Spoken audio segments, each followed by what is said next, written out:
Não era seu lugar de origem, mas estavam de volta à tão querida Itália. A situação financeira do genro era privilegiada. Gostando muito dos sogros, vivia propiciando-lhes passeios e viagens aos pontos mais desejados de seu velho país natal. Matavam as saudades revendo parte da parentela que julgavam totalmente perdida desde a imigração.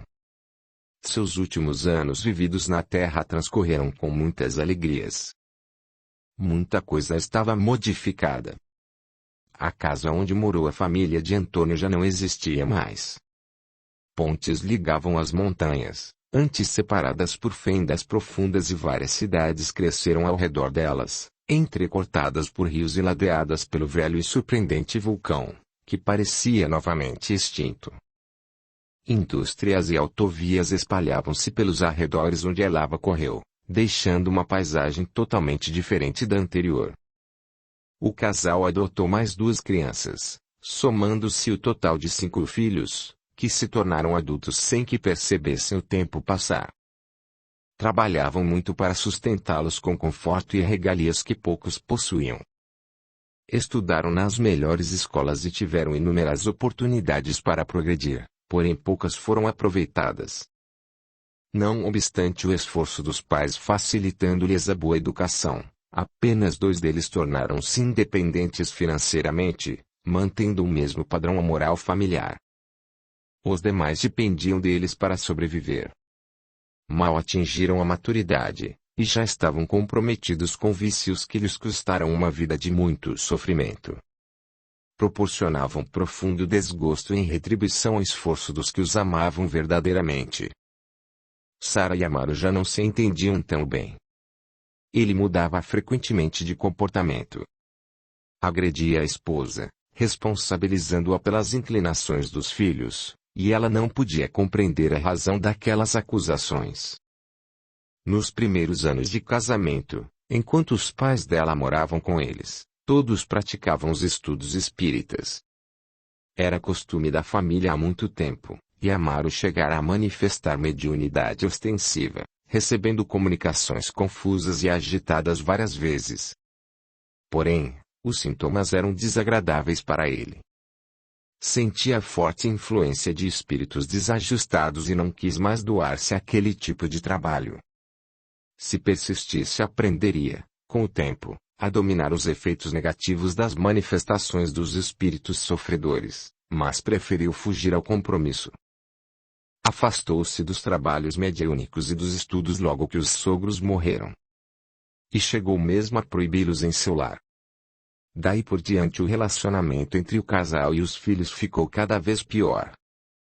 Amaro já não conversava com Sara, senão para cobrar-lhe tarefas incompletas, ou para acusá-la injustamente. A situação se agravava quando ele precisava ausentar-se do lar por vários dias. Verdadeiras crises de ciúmes assolavam sua alma sofrida. Acusava de adultério e outras práticas infelizes. Nada que ela respondesse fazia diferença em suas atitudes agressivas.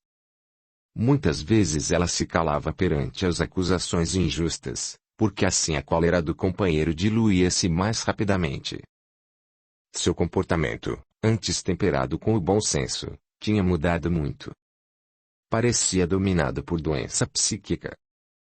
A princípio só se indispunha com Sara, mas posteriormente adotou atitudes estranhas dentro da empresa, colocando os negócios em risco e criando situações delicadas com funcionários. O mais grave é que seus equívocos não passaram despercebidos pelos superiores, que já colocavam dúvidas sobre sua permanência naquele posto. Em 1947, a Segunda Guerra deixara seu rastro destruidor e a situação econômica da região enfrentava nova crise.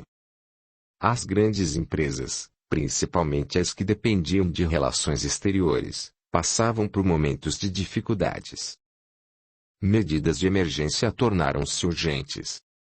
A redução de custo incluía a dispensa dos funcionários mais bem remunerados, substituídos por outros menos capacitados e mais baratos.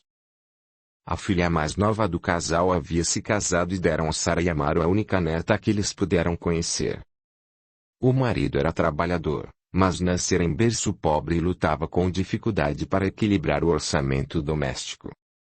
A filhinha, agora com 6 anos, era portadora de doença grave, para a qual a medicina ainda não havia descoberto a cura.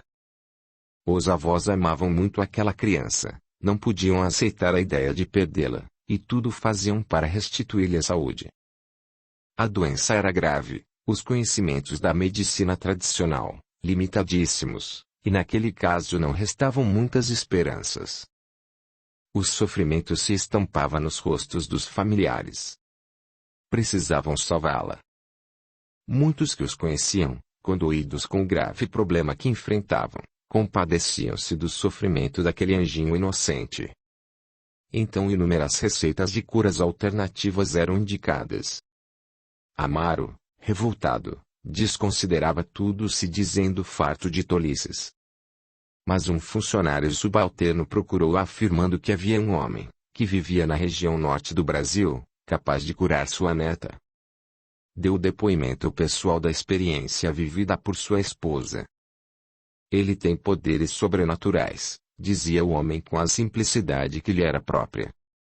O senhor precisa acreditar. Ele curou minha esposa, que estava desenganada pelos médicos. Ela me acompanhou numa viagem que fizemos a serviço e ficou lá durante algumas semanas no hospital que ele mantém numa tenda de sapé. Quando fui buscá-la, era outra pessoa. Estava curada. Ele usa somente reservas e não cobra pelos serviços. Mora no meio da floresta e vive frugalmente. Vendo, nem acreditará em seus poderes divinos, porque sua aparência é muito simples. Mas pode conseguir qualquer coisa. Dizem que ele fala com os espíritos e são eles que curam por intermédio do homem santo. Quando fui procurá-lo, confesso que fiquei apreensivo com essa história de espírito. Mas ele ora com tanta fé, que consegue nos envolver. Só ouvi falar em Deus e Jesus, e não pronuncia nome de espírito algum, embora afirme ser intermediário deles. Era difícil para Amaro acreditar em tais coisas. Acostumado a defender o patrimônio confiado em suas mãos contra a dura investida de charlatães, desacreditava das coisas simples, entendendo ser fruto da ignorância e do fanatismo alheios. Esquecera-se de tudo o que aprendera participando das antigas reuniões familiares.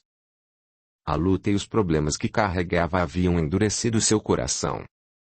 Por isso, a princípio, não deu muita importância para aquela história. Mas quando se acercava da neta e a via naquele estado de sofrimento intenso, lembrava-se das palavras daquele homem simples que agradecia a Deus pelo benefício recebido pela esposa. O tempo da criança parecia estar se esgotando. Por que não tentar? Não tinha mais nada a perder. Mandou chamar o funcionário e obteve explicações detalhadas do local onde vivia tal criatura que talvez pudesse ajudar a menina. Era no Brasil e eles estavam na Itália. Valeria a pena arcar com tal dispêndio? Como levar a menina tão longe? Não suportaria a viagem cansativa. Teria que trazê-lo até ela. Deveria haver outro curandeiro mais próximo e mais fácil de ser contatado. Mas o funcionário deu-lhe provas convincentes da atuação benéfica deste tal Antônio, que valeria a pena tentar. Ainda hesitante deixou que mais alguns dias se passassem. Mas o desespero encurralou até que tomou a decisão mais ousada de sua vida. Conseguiu um avião, de uma empresa que prestava serviços ao patrão, e com a ajuda de amigos que providenciaram, rapidamente, a documentação exigida para a viagem, partiu para o Brasil, ao encontro do homem. Ainda inseguro e incrédulo da decisão tomada, avaliava. Quanto vale a felicidade de alguém que se ama muito? Sabia que não poderia comprá-la, mas o dinheiro facilitaria, disso não tinha a menor dúvida. Tudo o que mais desejava naquele momento era o restabelecimento da neta. Seria grato a Deus eternamente se alcançasse essa bênção, mas não deixava de se sentir um idiota correndo atrás de algo tão duvidoso. O avião parou a quilômetros do local onde se encontrava o curandeiro, e sacrificou-se até finalmente chegar. Mas, ao conhecê-lo, mudou seu conceito sobre tudo que julgara precipitadamente. O que viu o encantou. Embora vivesse numa palhoça, sem conforto algum, notou que a limpeza e a organização predominavam. Havia pequeno posto de atendimento montado ao lado de sua humilde residência, onde funcionava simples modelo de rústico hospital. Filas de pessoas necessitadas formavam-se na porta. Muitas crianças entravam chorando e saíam sorrindo e brincando. Mães desesperadas adentravam aquele lugar retornando com aparente conforto, portando sempre algum alimento entre os medicamentos para os filhos. Amaro, com a atitude modificada pela visão e a influência do ambiente de paz encontrado, pediu a Antônio que o ajudasse, em nome de Deus. Contou a razão de ter vindo até ali, e aguardou o final do atendimento aos que esperavam. Quando não havia mais ninguém, a noite já estava cedendo lugar à madrugada, os dois conversaram demoradamente. Antônio hesitou ao deixar seu posto de responsabilidade. Mas não podia recusar o pedido feito com tanta aflição, por alguém que lhe parecia dotado de amor tão grande. Convencido da necessidade de partir imediatamente, processou as urgências e confiou o trabalho a pessoas de boa vontade que o auxiliavam, treinadas ao longo do tempo, em condição de substituí-lo por alguns dias. Tinham o apoio do consulado italiano no Brasil, que, ciente da descrição da situação da neta de Amaro, providenciou os documentos necessários com urgência e saíram rumo ao aeroporto, partindo em seguida no aparelho fretado com o aval da empresa onde trabalhava. Pensava que poderia ser inútil tal esforço, e talvez o curandeiro não correspondesse às expectativas da família. Mas, ainda assim, valia a pena arriscar.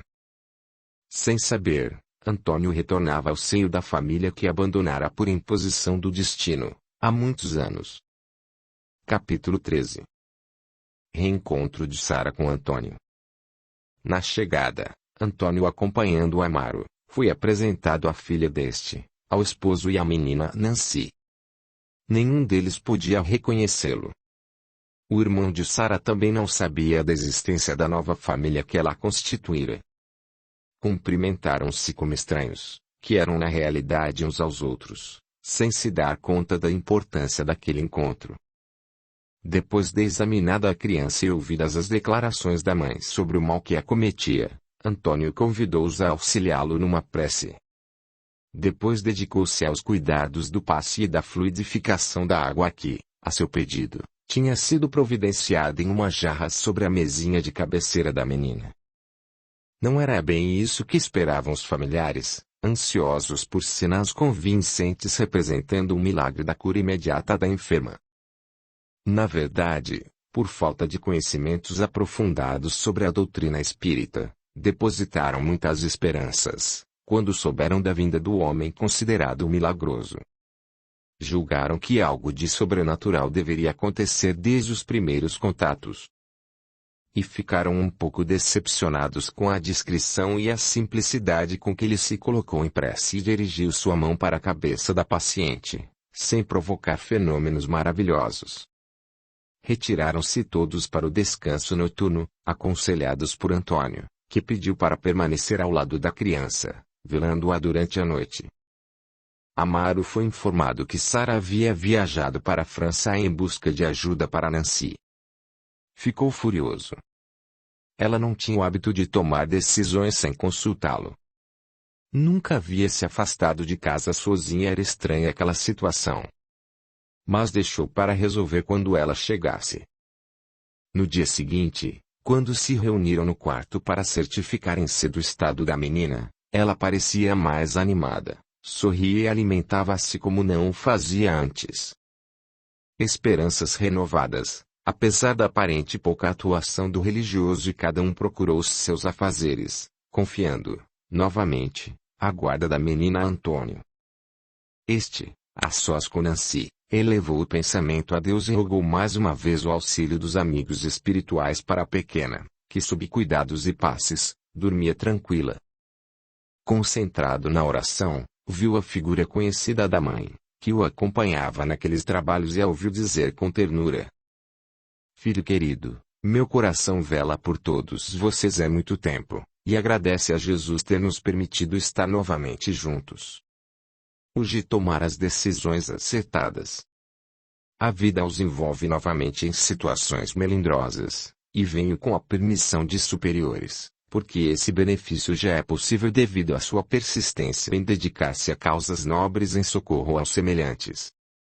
A irmãzinha necessitada de cuidados especiais traz consigo delicadas correções perispirituais do pretérito, que já podem ser sanadas. Ela precisará do recurso espiritual depois da intervenção da medicina tradicional terrena que já começa a habilitar-se no caso específico de nossa doente. Buscar a cura é dever de todos, porque precisam do corpo físico para continuar suas experiências. Será dada a sugestão para a busca de centros mais avançados de pesquisas. Não hesite em apoiá-la. Estamos guiando e vibrando pelo sucesso da enferma e de todos vocês. Esperando, no final da trajetória, o retorno jubiloso e a libertação dessas almas em aprendizado, que nos falam tanto ao coração. Sustentará com sacrifícios os benefícios a serem colhidos, mas se o amor prevalecer, serão compensadores. Assim dizendo, ainda utilizando as doações fluídicas de Antônio, como fazia há muitos anos trabalhando em conjunto e no atendimento aos necessitados, realizou, junto aos médicos espirituais ali presentes, os primeiros reparos necessários no corpinho debilitado pela desordem física e espiritual. E despediu-se deixando um clima de indescritível bem-estar no ambiente. Se aquelas palavras trouxeram confiança, também provocaram ligeira confusão para Antônio que, até então, desconhecia suas verdadeiras ligações com aquela família. Naquele dia, o segundo da sua permanência ali, Amaro voltara do trabalho incomodado. Na verdade, sentia-se um tanto envergonhado por ter trazido aquele homem para casa e ter confiado a ele os cuidados da neta. O impulso deveu-se ao desespero, mas estava arrependido e precisava livrar-se dele. Mas como? Ele era manso e dócil com todos e a menina havia melhorado e parecia sentir-se bem na presença dele. Era visível o amor que dedicava àquele trabalho, e não era difícil alguém amá-lo imediatamente. Sobretudo se alguém estivesse preso a uma cama, sofrendo muito. Suas palavras eram confortadoras e suas mãos pareciam conter bálsamos quando se dirigiam à cabeça dos pacientes. Mesmo assim, sua presença o incomodava. Parecia que o conhecia de algum lugar, mas de onde? Vasculhar a sua lembrança, e não identificar aquela fisionomia familiar. Nunca tinha estado no norte do Brasil quando vivera lá, principalmente naquelas regiões distantes onde ele vivia e trabalhava. Decidiu levá-lo de volta ao seu lugar. Esperaria pela volta de Sara, esta deveria acertar contas com ele por sua ousadia. E depois providenciaria o retorno de Antônio para a floresta, de onde não devia tê-lo retirado. Mandou chamá-lo para informar sua decisão, quando Sara chegou. Estava entusiasmada com o novo rumo e as possibilidades de salvar a vida da neta, que tinha conseguido, junto a amigos que residiam na França. Neste país, uma universidade experimentava a nova técnica que permitiria a realização de transplante. Já tinham realizado em animais, com relativo sucesso. Não podiam garantir o êxito ainda em humanos, mas diante da situação de Nancy, colocada por Sara, não havia tempo nem outra opção. Por influência de amigos catedráticos, conseguiram sensibilizar os cientistas para a tentativa, assumindo a responsabilidade sobre o resultado. Se desse certo seria um grande passo adiante para a medicina, embora fossem deparar com dificuldades burocráticas. Mas ainda havia um problema a resolver. Precisavam de um doador que só poderia ser encontrado no núcleo familiar. Sara submeteu-se aos exames, sendo recusada por incompatibilidade genética. Restavam-lhes os demais membros da família para examinar, na esperança de que algum deles pudesse ser aceito. As novidades aqueceram os ânimos de todos. Amaro até havia se esquecido de que mandara chamar Antônio para comunicar-lhe sobre a dispensa de seus préstimos e o seu imediato retorno ao Brasil. E também se esquecera de punir a esposa pelo desafio de viajar sozinha e sem sua autorização. Empolgada com as novidades que trazia de sua viagem, Sara explicava com detalhes o que podia ser feito, quando Antônio entrou na sala onde se reuniam. Foi apresentado a ela com certo constrangimento, pela filha, que, diante da nova esperança, agora julgava pueril a medida do pai, trazendo-o para aquela casa. Mas quando Sara olhou para Antônio, que se curvara em respeito à sua presença sem mesmo observar-lhe a fisionomia, lágrimas desceram-lhe espontaneamente pela face. Emitiu um grito rouco, que chamou a atenção de todos. "Santo Deus, não pode ser!" exclamou emocionada. "Antônio. Sara, você aqui, na Itália, como isso aconteceu?" pergunta ele sem entender. Envelhecido, castigado pelas intempéries do tempo, as mãos grossas das lidas no trabalho pesado, mas a mesma expressão de brandura que conhecera nos olhos de seu único amor, infelizmente, também, seu irmão. Rompendo as barreiras do bom comportamento e educação, e sem temer mesmo pela ferocidade do marido, num soluço correu ao encontro daquele homem, do qual nunca se esquecera e a quem desejara rever durante todos aqueles anos. Num abraço amoroso os dois se uniram como se estivessem sós no mundo. Chorando e apertando-se um contra o outro, numa expansão, sem malícia, do amor que nem mesmo o tempo nem as situações embaraçosas pelas quais passaram puderam destruir. Confusos, os demais familiares esperaram que a emoção dos dois se acalmasse para obterem explicações. E foi Sara quem esclareceu. "Este é meu irmão Antônio, do qual já lhes falei muitas vezes. Nos perdemos quando crianças, quando da tragédia do vulcão, como já sabem. E mais tarde nos encontramos novamente em situação não menos infeliz, quando fomos induzidos ao afastamento definitivo. Quem diria? Estamos novamente lado a lado. Como o destino muda nossas vidas de uma hora para outra, e o mundo, que parece tão grande, torna-se pequeno demais. Pensei que jamais voltaria a vê-lo. Não é uma bênção que esteja novamente entre nós. Mas como chegou até aqui? Não estava no Brasil? Como nos localizou?" "Calma, mamãe", respondeu a filha. "É outra longa história." "Deixe que eu mesmo explico", respondeu Antônio. "Vim para atender Nancy, a pedido de seu esposo, que soube de meu trabalho com irmãos brasileiros especificamente no norte do país, onde me apontam como curandeiro." "E como ele ficou sabendo?" "Um funcionário, cuja esposa recebeu benefícios com a cura falou-lhe sobre mim e ele foi buscar-me." "Eu jamais imaginei que realizasse milagres, Antônio." "Não realizo milagres.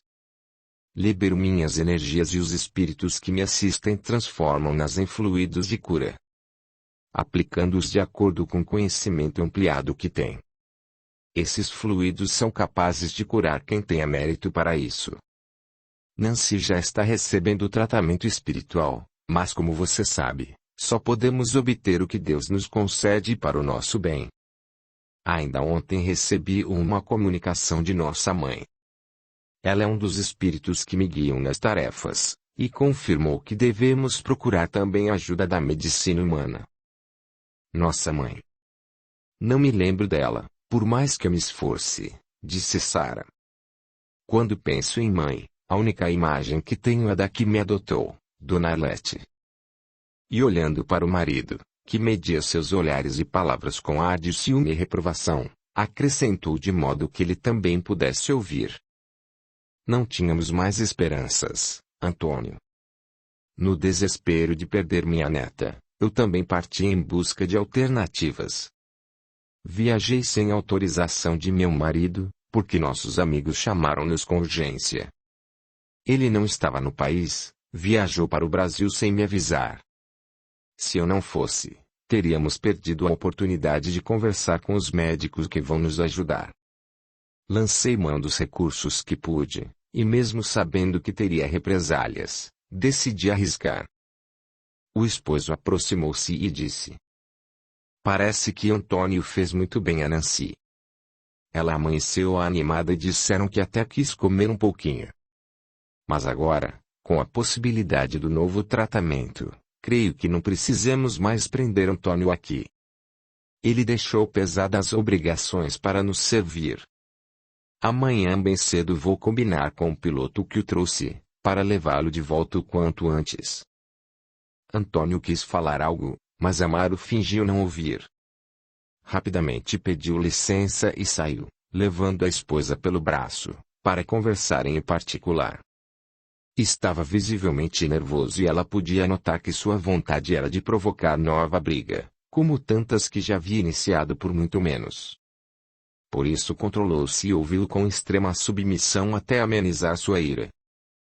Desviou a conversa desagradável, que já tomava rumo de violência, enfatizando as esperanças que conseguira na viagem.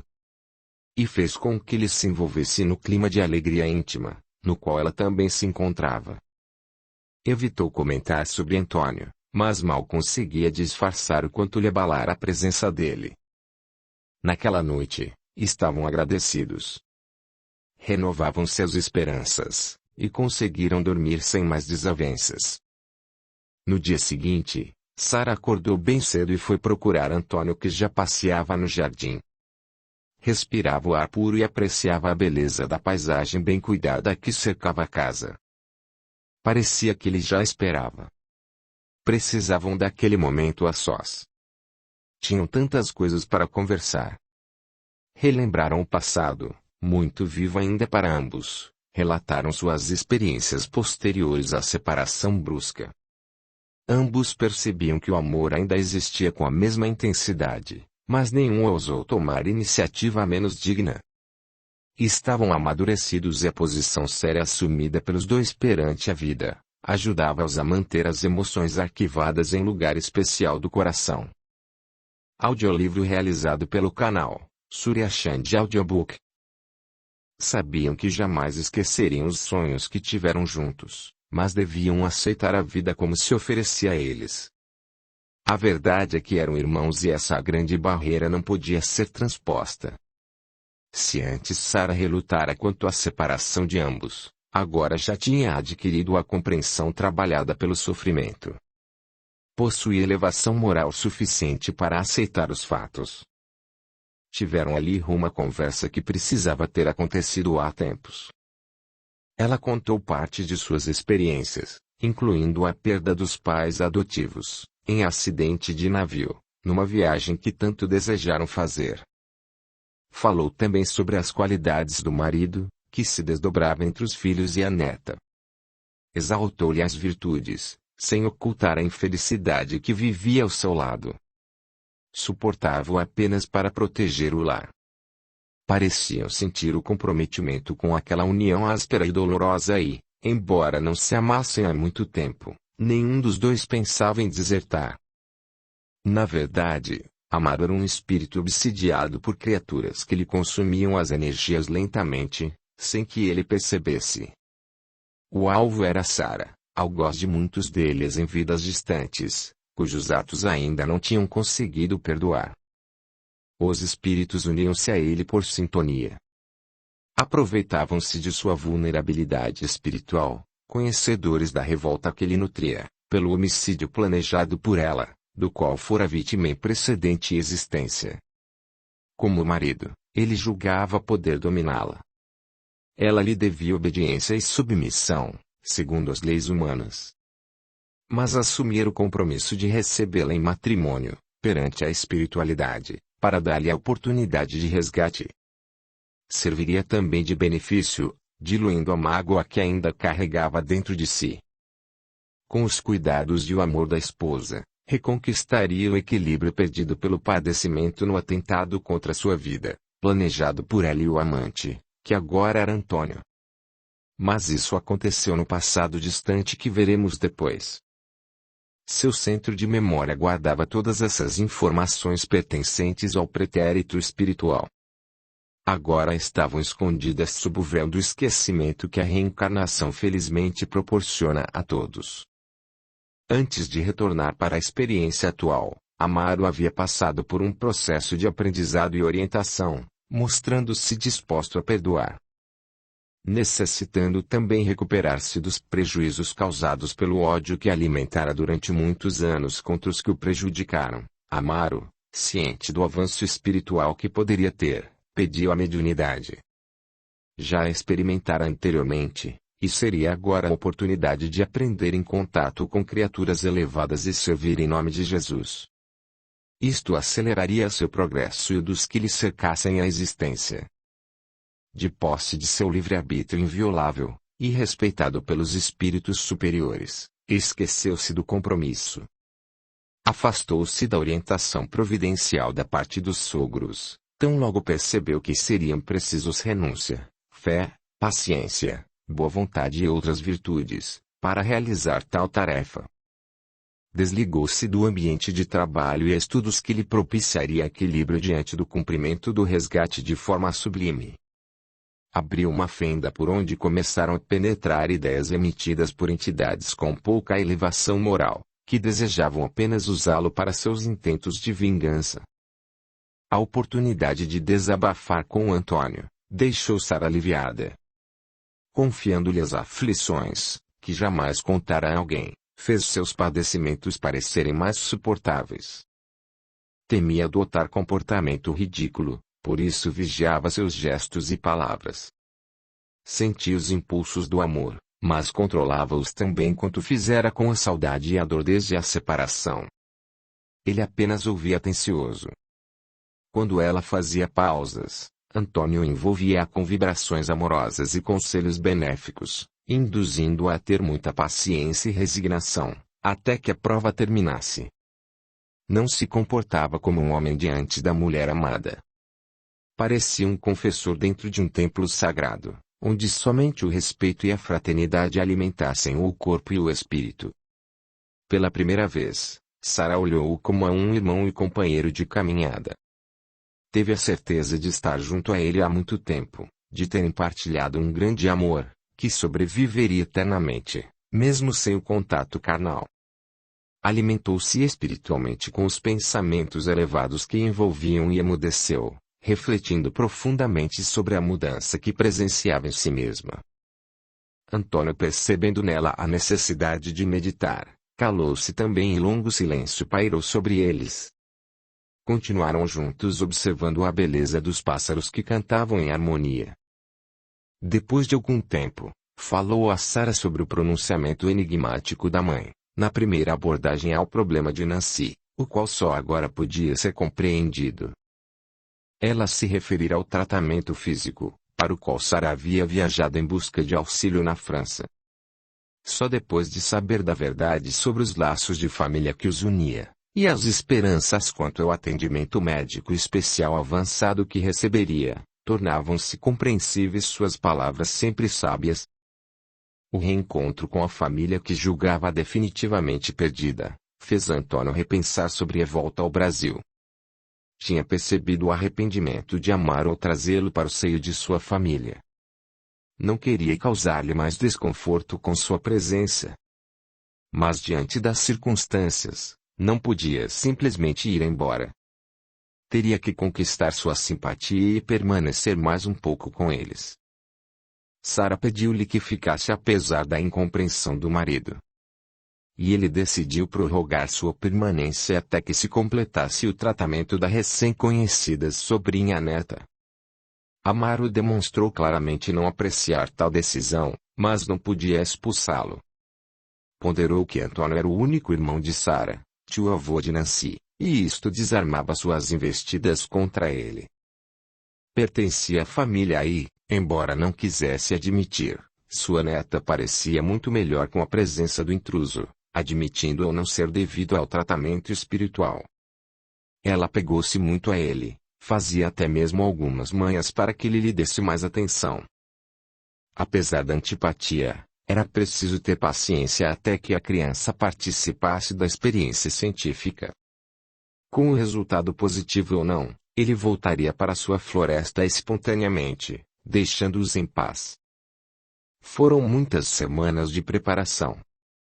No convívio com a criança, Antônio se entregava cada vez mais ao atendimento espiritual que ela necessitava. Sentia o clima espiritual desfavorável, pairando na casa e procurava manter o ambiente equilibrado para que os bons espíritos pudessem mais facilmente trabalhar em seu benefício. Tentou de todas as formas conquistar a simpatia de Amaro, mantendo-se afastado de Sara para não lhe despertar ciúmes. E aos poucos foi vencendo as dificuldades de relacionamento com ele. Dava-se muito bem com Nancy. Havia algo especial naquela criança que lhe parecia muito familiar. Passava horas ao seu lado, sentado perto do leito, segurando sua mãozinha. Contava histórias e tentava reanimá-la nas crises de fraqueza, quando ela parecia entregar-se ao desânimo. Dava-lhe o alimento na boca e ouvia com atenção e carinho as narrativas que ela também gostava de fazer. Muitas vezes ela olhava para ele com extremada ternura. Seus olhinhos pareciam penetrar a alma de Antônio que, recebendo carinho contagiante, perguntava-se: quem seria aquela criança que lhe falava tanto ao coração? Era tão querida. E estavam juntos há tão pouco tempo, mas seria capaz de fazer qualquer coisa por ela. Não era apenas compaixão pelo seu estado de saúde, havia um sentimento muito mais profundo, que não sabia explicar. Semanas se passaram e o resultado dos exames realizados chegaram. Para o desespero de todos, nenhuma das amostras colhidas poderiam ser utilizadas no transplante, não eram compatíveis. O desespero abateu-se sobre todos. Os médicos que investigavam o caso desmarcaram a experiência. Sem doador, apagavam-se as esperanças. Foi então que Antônio lembrou-se de que, como irmão legítimo de Sara, também fazia parte da família consanguínea. E consequentemente poderia ser um doador. Sem perda de tempo ele foi submetido aos exames. O parentesco entre os irmãos, que lhes causou tantas dores, talvez pudesse ser a salvação da criança querida. Era a última esperança para Nancy. A atenção de todos voltou-se para o resultado. Mais alguns dias e, finalmente, a resposta positiva encheu de alegria e esperanças aqueles corações. Amaro mudou sua postura diante de Antônio, passou a tratá-lo com gentileza. A presença indesejável, e até difícil de suportar, agora representava a porta para a felicidade. Findos os exames complementares, e vencidos os cuidados com a segurança de não serem descobertos pelas autoridades, que impediriam tal ato, o tratamento foi feito com resultado altamente positivo. Nancy recuperava-se com boas chances de cura. Seria ainda preciso uma série de cuidados e intervenções médicas para completar o tratamento, mas o resultado era animador, e a esperança voltava a iluminar o semblante de todos. Os médicos jubilosos não se descuidavam da paciente. Ela representava a prova do progresso nas pesquisas naquela área, e contavam com a discrição da família quanto à ousadia realizada. Antônio, tão logo acordou da sedação, soube, com alegria, da grande probabilidade de cura de Nancy. Parecia aguardar unicamente essa informação para exteriorizar o mal que o acometia. A febre, que já o acompanhava, aumentou e ele entrou num estado de apatia geral. Sentia dores por todo o corpo e logo tornou-se a preocupação principal dos médicos, que tudo fizeram por conter-lhe a infecção generalizada que acabou lhe ceifando a vida. Desencarnou dias depois, abençoando intimamente a oportunidade de rever a família e saber que a menina estaria salva. A tristeza de perdê-lo tornara-se pequena para as pessoas que mal tiveram tempo de conhecê-lo, diante da alegria de ver Nancy voltando lentamente à vida normal. Ocupados com os cuidados especiais que seu estado exigia, lamentaram o ocorrido, agradecidos pela oportunidade de salvar a menina, mas não tinham razão para muito sofrimento. Apenas Sara sentia com intensidade a dolorosa perda, embora seus conhecimentos sobre a vida após a morte do corpo físico lhe dessem forças para compreender e aceitar melhor a prova áspera. Debruçadas sobre o corpo inerte de Antônio, nos poucos minutos que lhe foram concedidos para ficar a sós, depois do desenlace, perdeu-se num balanço triste de sua vida. Não tinha lembranças da primeira infância, mas a mocidade chegou para ela junto com a perda do único homem que amou verdadeiramente. O esposo era um homem relativamente bom para os filhos e correto nos negócios, dirigindo com sabedoria e astúcia os sucessos financeiros da família. Era um lutador que nascera pobre e enriquecera com o próprio esforço. Durante o namoro, e nos primeiros anos do casamento, cuidou dela com carinho especial, despertando-lhe sentimentos nobres que poderiam ser confundidos com amor. Integrou-se tão bem à família dela, que até participava dos estudos religiosos e demonstrou possuir faculdades mediúnicas.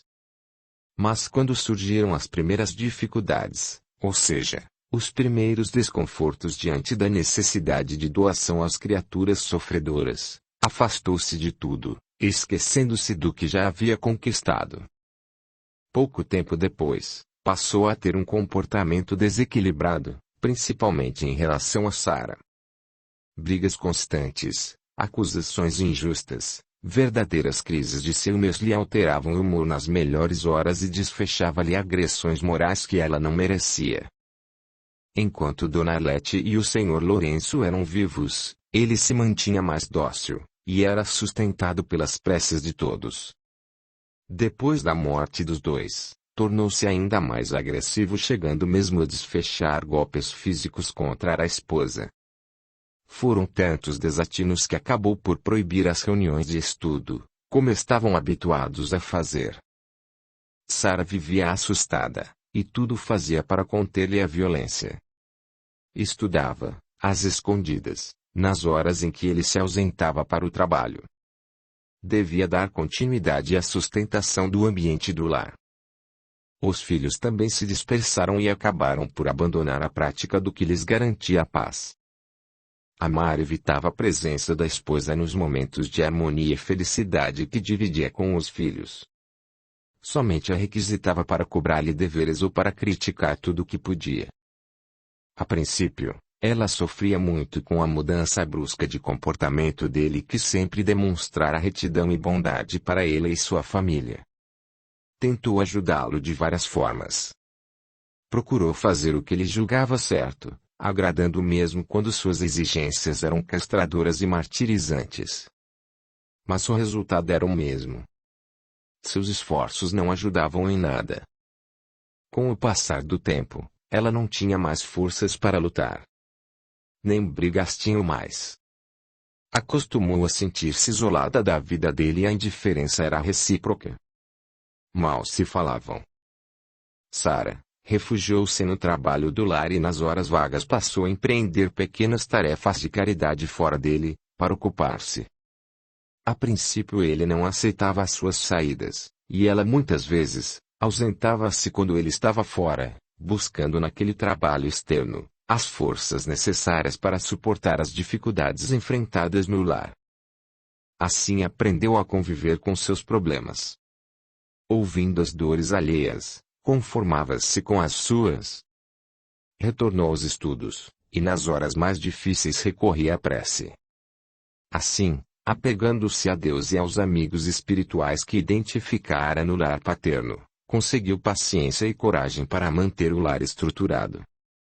Queria que os filhos tivessem segurança e amparo para receber a orientação necessária. Para isso precisava contar com o esposo, que, embora grosseiro e intransigente com ela, era um pai extremamente zeloso. Isso só lhe foi possível pela ajuda que nunca falha a quem se dispõe a obtê-la, submetendo-se aos sacrifícios que esse grande bem requer. A paciência, a doação de si mesma a causas edificantes, a tolerância, o perdão às ofensas recebidas, e o mais importante, a aquisição de conhecimentos que propiciassem a si estado de compreensão. Certo que não possuía todas essas virtudes, mas lutava por adquiri-las. Sabia que Amar estava perturbado por criaturas das sombras que usavam para desferir seu ódio sobre ela, devedor em tempos remotos. Informações através de comunicações mediúnicas que, às vezes lhe eram dirigidas na casa onde servia como voluntária em obras de caridade, conseguiram redobrar sua paciência e amenizar o sofrimento que lhe era imposto, sem abandonar quem tanto a magoava. Sabia que tinha muitas dívidas e só conseguiria resgatá-las através do esforço próprio, vencendo as provas ásperas que a rodeavam. Os filhos foram crescendo, e embora ela lhes ensinasse, às escondidas, muito do que sabia sobre a doutrina dos espíritos, nenhum quis acompanhá-la na fé que abraçava. Julgavam-na conformista e passiva demais diante das ofensas recebidas. Não queriam tornar-se iguais a ela. Desprezavam sua crença para apegar-se a nenhuma outra, optando por aproveitar o que de melhor a vida lhes pudesse oferecer. Todos já eram adultos e cada um seguia seus instintos, cometendo erros sem que ela pudesse interferir. Não tinham capacidade para compreender aquela que lhes falava ao coração. Sua dedicação à família, e os exemplos de humildade e resignação, foram interpretados erroneamente por todos. Julgavam-na fraca e impotente para resolver os próprios problemas diante das agressões do pai. Portanto, incompetente para aconselhá-los em qualquer situação. Ainda debruçadas sobre o corpo de Antônio, voltou à realidade com a entrada brusca dos enfermeiros que vinham retirá-lo e preparar o corpo para o sepultamento. Capítulo 14. Despertar de Antônio. No mundo espiritual, Antônio era recebido com muito carinho. Transportado pelos braços amorosos da mãe, que lhe acompanhara o trabalho na existência terrena, recebia as vibrações que o auxiliavam na harmonização de toda sua estrutura, agora muito mais leve. Amparado, de olhos fechados, sentiu-se flutuar entre os perfumes suaves da natureza que tanto amava. Ouvia o som dos pássaros a cantar à sua volta. Não tinha ainda certeza de que traspassara as barreiras do túmulo, mas sentia-se leve. E, ainda de olhos fechados, ouvia vozes de pessoas queridas a cumprimentá-lo com alegria e crianças cantando hinos ao seu redor. Orou agradecendo por tudo que o fazia feliz e abriu os olhos lentamente vislumbrando a paisagem projetada ao longe, que enchia seu coração de saudade.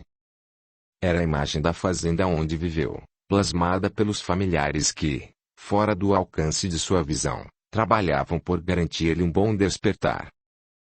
Podia ver à sua frente, uma montanha tornando-se verde e muito viva. Em seguida, a plantação de uvas que se estendia qual tapete até o casarão, onde a chaminé soltava fumaça, como antigamente. Na varanda havia crianças a correr e pôde reconhecer os gritinhos de alegria das irmãs menores, brincando descontraídas. Os cachorros latiam abanando a cauda em festa como se visita agradável se aproximasse. Era impossível conter as lágrimas a correr-lhe dos olhos, quando de repente a mão de sua mãe, que o enlaçava, deslizou sobre seu rosto a enxugá-las. Percebendo-lhe o contato, começou a enxergar a realidade. Durante todos os anos em que trabalhara em terras brasileiras com as criaturas que lhe vinham pedir socorro espiritual, podia ouvir a mãe vê-la, mas jamais sentir-lhe o toque como agora. Pertenciam a planos diferentes. Esfregou os olhos num gesto mais ousado, mas a visão não se desfez. Então, notando-lhe a indignação, aquela voz, companheira de muitos anos através da mediunidade, falou, sem precisar de outros recursos. Desperte, filho, e não se assuste. Estamos novamente juntos. Ainda. Permanecemos próximos do local onde passou seus últimos dias de existência física, mas você já está livre do corpo que lhe envolveu o espírito para mais uma experiência na Terra. A passagem costuma ser perturbadora para os que não têm conhecimento da existência depois da vida carnal. Bem como para os que, mesmo tendo conhecimento, não acreditam plenamente nela, ou não se preparam adequadamente. Mas você já conhece os mecanismos da passagem. Já fez, muitas vezes viagens semelhantes ao nosso plano, para a aquisição de conhecimentos que lhe sustentaram o trabalho na terra. Aquiete-se, pois de agora em diante poderá vislumbrar horizontes mais felizes, percebendo melhor o ambiente que o rodeia. Tudo o que deixou na terra terá sua continuidade, não se preocupe. Alguém cuidará a contento do empreendimento iniciado com amor. Aproveite a paisagem, que foi plasmada pelos nossos entes queridos, para dar-lhe as boas-vindas. Ela se desfará em breve, mas entre doces recordações e abraços de saudade, reafirma os laços de amizade e de amor, que nunca deixaram de existir. Terá à sua disposição o tempo necessário para o refazimento, no qual estaremos ao seu lado, graças à bondade infinita do nosso Pai. Se for de seu agrado, poderá ficar até que se encerrem os funerais, prestando respeitoso agradecimento ao corpo que lhe serviu ao resgate e aprendizado. E depois seguiremos para uma colônia espiritual, onde muitos outros amigos, conquistados ao longo de sua vida de abnegação, esperam-no com flores de alegria. Vim para trazer-lhe o meu carinho, que nunca se esgotou. E para dar-lhe suporte nessa hora que traz perturbação às criaturas. Não posso ficar muito ao seu lado agora, o dever me chama. Deixo-o em companhia dos que nos integraram equipe de trabalho e assistência, prometendo visitá-lo assim que me for permitido. Fique em paz, e que Jesus o abençoe. Assim, a mãezinha de Antônio entregou-o aos braços do pai, que o conduziu com cuidado e carinho, para dentro do antigo lar, plasmado ali como presente do coração dos que o amavam. Dentro de seu próprio quarto, que se apresentava tal como era antes, olhou cada uma das figuras tão queridas e abraçou-os com lágrimas de saudade, agradecimento e emoções sublimes. Parecia estar sonhando, como tantas vezes o fizera. Apenas a mãe estava ligado constantemente pelos serviços prestados em conjunto às comunidades, às quais servia. Mas o pai, tão querido, e as outras irmãs, que pereceram naquela noite fatídica com as lavas se derramando sobre todos, ele não via desde a tragédia. As meninas tinham crescido, estavam lindas e sorriam para ele com imensa ternura. Seu coração palpitou forte quando viu Dona Cândida, com uma fina luz perolada, vindo ao seu encontro. Envolveu com muito carinho, enquanto os demais familiares e amigos entoavam doce canção, recordando-lhe a infância, quando costumavam cantar ao redor da árvore na noite de Natal, na casa da fazenda. Mas ao longe, muitas criaturas às quais ele levara conforto no final da existência terrena, aproximavam-se uma a uma, para dar-lhe boas-vindas. Agradeciam pelos benefícios recebidos, e, enquanto esperavam a vez, sustentavam o ambiente harmonioso com suas preces. Antônio estava perplexo diante de tantas demonstrações de afeto. Mal se refazia de uma emoção e logo vinha outra. Não pensava ter tantos amigos, nem que o amassem tanto. Terminada a festa amorosa pelo seu retorno ao plano, de onde saíra com tantos planos e o receio de não conseguir realizá-los, já se sentia vitorioso, só pelo modo como fora recebido. Encerradas as cerimônias do funeral, ele foi acomodado em uma colônia. Dias correram tranquilos em contemplação da natureza exuberante que o cercava. A paz daquele lugar convidava-o a refletir sobre a última existência, única que conseguia recordar até então. Voltava à normalidade e já havia perdido o aspecto cansado pelo sofrimento de tanto tempo. Mantinha-se sereno e andava livre pelos caminhos silenciosos dos bosques, sentindo a brisa suave a refrescar-lhe o corpo perispiritual, já aparentando menos idade e mais vigor. Muitas vezes pensava nos irmãos que havia deixado nas aldeias onde passou seus últimos anos.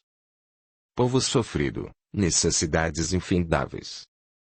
Como estariam vivendo, e quem os auxiliaria agora que ele não mais poderia fazê-lo? Tinha consciência de que ninguém é insubstituível, e certamente os mentores do trabalho encaminhariam alguém para ajudá-los. Mas nem por isso deixava de se preocupar. Outra coisa que não lhe saía do pensamento, era a ausência de lembrança de vidas passadas e até mesmo de sua passagem por aquele plano antes de encarnar pela última vez. Muitas perguntas surgiam em sua mente, e ficavam sem resposta.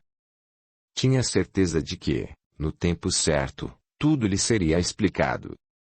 Mas começava a ficar impaciente diante da falta de atividade. Assim, chamou a mãe, e logo sentiu-se envolvido pela suave presença, que registrava seus pensamentos à distância. Antônio querido, que se passa? Por que a impaciência? Não está feliz em poder desfrutar a paz e o conforto do descanso? Perdoe-me, mãe, respondeu ele, mas não posso mais viver nessa ociosidade. Sinto-me muito bem, tenho refletido bastante, só não consigo lembrar o passado. Mas já posso fazer algo útil. Sei que há tanta dor, não posso ficar aqui descansando. Sem necessidade. Fragmentos de lembranças passam pelo meu pensamento a todo instante e luto contra elas, pois são acompanhadas de ideias que não quero fixar. Mas elas me invadem. Penso ser por causa da ociosidade. Parou, refletindo na sua necessidade, e continuou. Por favor, mãe, arranje-me algo para fazer ou enlouquecerei. Sara não sai de minha cabeça e por mais que eu me esforce, não consigo senti-la como irmã. Amo-a como mulher. Queria que ela fosse a mãe dos meus filhos. Sufoquei-me no trabalho para não pensar, mas agora, parece que regredi. Os pensamentos me assaltam o tempo todo. Ajude-me, por favor. Acalme-se, filho. Não se perturbe com isso. O espírito jamais regride. Para tudo há uma explicação. O passado volta à sua memória lentamente e traz à tona o grande amor que os envolveu e continua a existir. Impossível detê-lo. Mas não se preocupe, sua prova já terminou, e você se saiu muito bem. Renunciando, e melhor ainda, entregando seus irmãos necessitados, encontrou a alegria verdadeira. Agindo assim, canalizou para as ações benéficas as energias que lhe poderiam desviá-lo para coisas perniciosas. Trabalhou no serviço edificante, que hoje lhe faculta a compreensão, e o acolhimento neste espaço protegido de espíritos infelizes e agressivos, que poderiam perturbar sua recuperação. O esclarecimento necessário logo lhe chegará. E com atitudes de instrutora, olhando um ponto do infinito, a entidade falou mais contrita. No passado, semeamos os espinhos colhidos na última existência. Isso ainda permanece obscuro em sua mente, mas se esforçar-se um pouco, poderá recordar. Lentamente, para que tudo se esclareça. Deseja fazê-lo agora? Sim, respondeu ele ansioso. É o que mais quero. Mas isso me fará bem? Se não o fizesse, não teríamos a permissão de realizá-lo. Precisaremos da ajuda de alguém que é especializada nessa área, para que tudo aconteça de forma suave e natural. Mas ficarei ao seu lado, sei que se sentirá mais seguro. Não se incomode com o que for revelado, não há nada de que não saibamos e estamos todos imbuídos em ajudá-lo. Aqui não há lugar para vergonha, preconceito ou mentiras.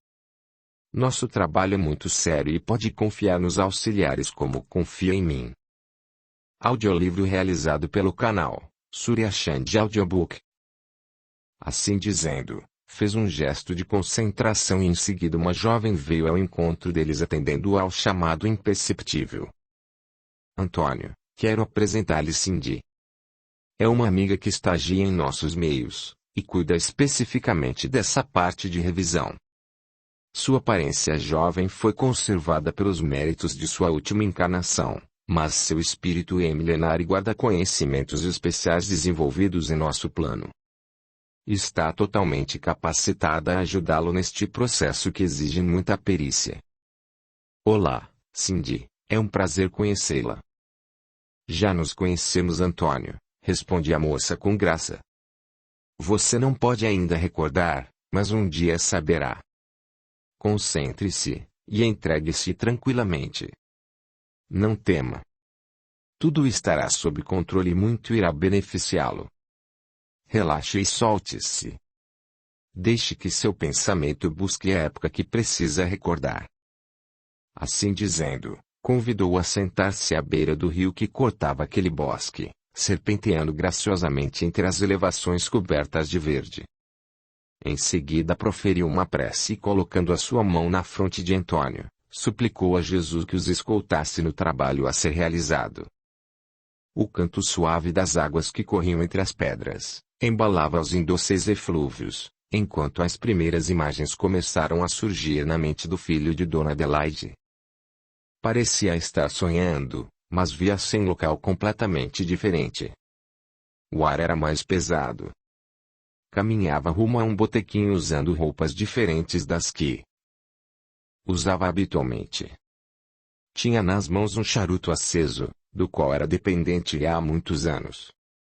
E anéis fantasiosos lhe pesavam nos dedos, ornados por pedras coloridas e bem trabalhadas. Calças largas e sujas enfiadas dentro de botas empoeiradas, davam-lhe ar de alguém importante que chegava de longa viagem. Foi chegando devagar até a porta da taberna, que estava fechada, e olhou sorrateiramente para examinar se alguém o observava. Não era hora de se encontrar frequentadores costumeiros. Trazia ligeira preocupação no olhar, não obstante estivesse ávido das emoções pecaminosas, que parecia certo de encontrar ali. Depois de certificar-se de que ninguém registrava sua presença, forçou a porta que estava apenas encostada e entrou abruptamente, examinando a parte interna do estabelecimento. Na certeza de estar sozinho, procurou Lorena. Uma mulher estava sentada em frente ao tocador, escovando os longos cabelos. Sozinha no quarto, parecia absorta em pensamentos. Mas ela é Sara, pensava Antônio. Um pouco mudada na forma física, mas tinha certeza que era ela. Ao vê-lo, a mulher bonita de seus 25 anos mais ou menos, correu ao seu encontro atirando-se em seus braços, beijou-o com sofreguidão. Era evidente que uma paixão descontrolada os envolvia, notando-se que precisava ser mantida em segredo. Não aguentava mais sua ausência, dizia Lorena, pensei que fosse enlouquecer. Eu bem que teria vindo antes, não fosse ele. Até parece que desconfia de alguma coisa. De uns tempos para cá não sai mais com a mesma frequência. Não sei até quando poderei conviver com essa situação. Precisamos dar um jeito nisso. Só não resolvi ainda por sua causa. Calma, meu querido. Você bem sabe quanto desejo também ficar ao seu lado. Sou infeliz ao lado dele, não representa nada para mim. Mas não posso partir com você para viver uma vida de privações. Já que vamos fazer algo que não é certo, façamos de modo que possa nos beneficiar totalmente. Isto está me dando nos nervos. Por que não resolvemos tudo logo? Dizia ele, afoito. Calma, meu amor, não podemos nos precipitar. Dê-me mais alguns dias. Preciso descobrir onde ele guardou aqueles documentos. Só depois agiremos, falou ela com um sorriso malicioso nos lábios. E passando a mão pelos cabelos dele pediu. Tenha mais um pouquinho de paciência, logo estaremos juntos definitivamente com o dinheiro para recomeçar nossas vidas. Ele pensou e acabou por concordar. Foi-se embora, mas não conseguiu esperar tanto. Na semana seguinte, depois de rondar muitas vezes a taberna aproveitando-se da ausência do proprietário, abordou novamente a amada. Já trouxe o combustível suficiente, dizia ele evidenciando a cumplicidade no plano macabro. Esta cidade é muito pequena. Precisamos agir. Com ou sem documentos vamos realizar o intento.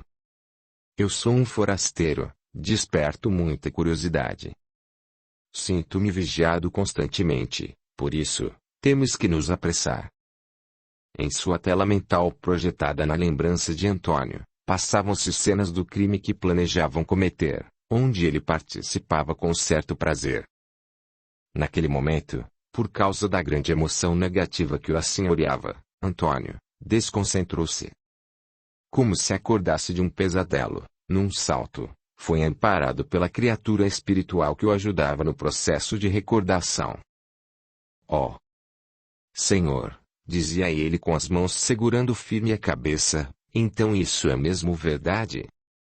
Estas cenas apareciam em minha memória inúmeras vezes, sem que eu pudesse desvendá-las. Temia que fossem verdadeiras, pela impressão terrível que me deixavam. Agora sei o que acontecia. Era minha consciência pesada, trazendo a lembrança dolorosa para meu consciente, embora, para meu próprio bem, não pudesse completar a recordação. Acalme-se, Antônio, dizia Cindy, a criatura angelical. Passando os dedos entre seus cabelos desarranjados, com imensa ternura, confortava-o. Tudo isso passou e você conseguiu resgatar seus débitos. Na sua última existência, perdeu as criaturas que mais amava. Foi uma das provas que sua consciência, pesada pelos erros do passado, lhe impôs. Reencarnou junto a Sara, numa família que tinha por plano uma vivência curta. Não obstante ficar sem a família, doou o seu amor aos que lhe serviram de companhia na vida sofrida que abraçara. Tudo isso já terminou. É apenas recordação que deve ser devidamente arquivada, para que possa continuar sua trajetória. Não perturbe seu ambiente íntimo para não termos que interromper o trabalho iniciado. Acomode-se novamente e relaxe para continuarmos.